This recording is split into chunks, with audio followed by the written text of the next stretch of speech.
Hi, my name's Clay Dethloff. I'm with Decision Analyst, a marketing research and consulting company based in the Dallas, Texas area. I have with me today, as part of our leadership series, Cassie Murphey-Green. Cassie is the Senior Manager, Marketing Research, Residential Business with Lennox International. Cassie, great to have you here with us today. I appreciate you being here. Yeah, I'm glad to do it, Clay. Our headquarters are in Richardson, Texas, here in Dallas area. We primarily were a full work in the office type of company. People would work from time to time remotely or while traveling or at home if needed, but overall, and then with that stopping immediately and people all working from home, we didn't skip a beat with productivity, not only in the factories but also at the home office. And I think that's a testament to how well we all just pulled together. That's a and great how resilient the teams were to make sure that we kept product moving.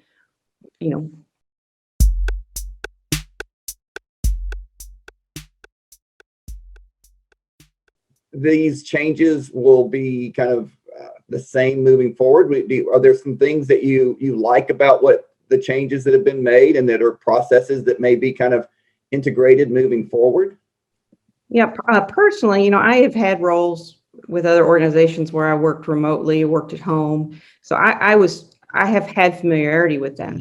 I would say that the things that our company are considering now, because we weren't a work remotely or work from home type company before, the organization is evaluating, what does this look like moving forward? One of the things that the company really wants to make sure we do is keep a great culture that we have at Lennox. And so we are still, actually, the majority of the home office is still working from home, and the date has not been set when we'll start coming back, but because of that evaluation process is going on, and one of the things they're evaluating is what does that look like moving forward? And they've surveyed our internal employees to ask us, what would we like? What are some of the top lessons that you guys have learned or changes you've made with regards to your residential homeowner customers and the relationship you have with them? I guess one of the things that we've learned, a lot of the homeowners were in their homes a lot more than they had been. We had anticipated, as well as the industry had anticipated, that possibly there would be a pretty big decline in 2020. And that actually did not come to bear, and actually was the opposite. People were in their homes more. They were looking for solutions for not only just general home improvements, but air quality and HVAC services. And the industry, as well as Lennox, we had a great year, great 2020. I think the biggest thing that's changed is, and not really changed, air quality was always on the forefront of Lennox's mind.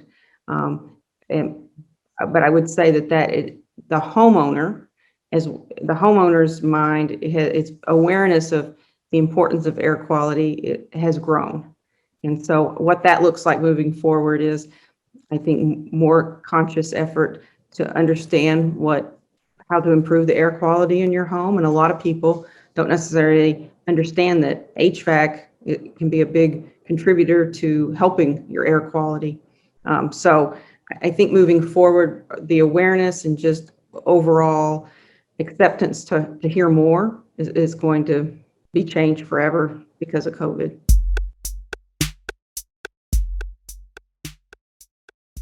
You maybe talked a little bit about this already. How have the things that you had to deal with during this last year, what are the impacts they're going to have over your business and industry, either positively or negatively moving forward, through the end of 2021 and beyond? What do you see in the future for your business and industry? Well, I think we're trying to identify, what this does to commercial, because we also I work in the residential business, but there's a big commercial piece. So understanding when the commercial industry, what it's going to do, where businesses are going to land in terms of, are they coming in the office? Are they totally dismantling? We've heard some companies are not our clients necessarily, but just in the news, you see some companies are like, we're going totally virtual, don't need that office space. So commercial wise, there's still a lot, I think, out there that we don't really know what it's going to look like yet. Personally, I was in the home a lot more. And at first, I'd say at first it was a huge adjustment, but then what I learned about myself is I like being here, and it's, and I, like many people, had changed some things around the house, did a small home improvement jobs, but I would say, the importance of home and having space, because I have a teenage son who needed to do his homework, and, and having that space for things for your entire life, work, school, etc., to be able to be housed in one area. And just, I think the kindness of people, I think everybody, especially, I'd say our Lennox team and our leadership kept in contact with everybody. So the kindness extended by a lot of people just to check in on not only your physical, but your mental well-being was refreshing. That's great. What ideas would you share that would help consumer insights, strategy, and business planning leaders take the next step in leading their organizations and departments into the future from here? What advice would you give your peers and colleagues moving forward? I think the industry is already moving towards a lot of mobile and virtual type techniques and research approaches. I think this will just further expand it.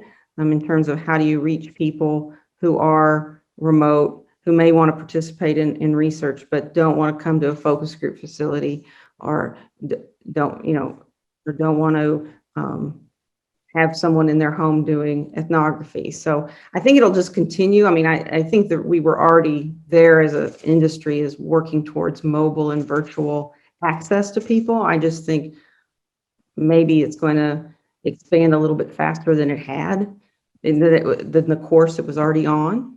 I don't know. It'll be interesting to see.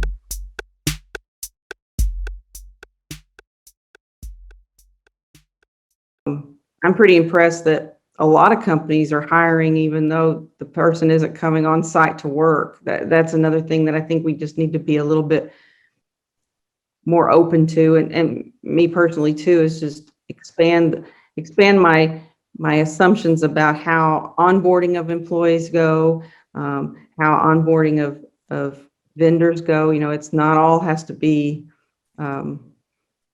face-to-face in person, and the other thing I think is we've all learned a little bit of grace in terms of when we're all working from home now. And so, before, when you work from home, you really tried to make sure that dog didn't bark or someone didn't, come in the room to get something. And I think we've all learned that we just got to show each other some grace in terms of we're all just figuring this out together.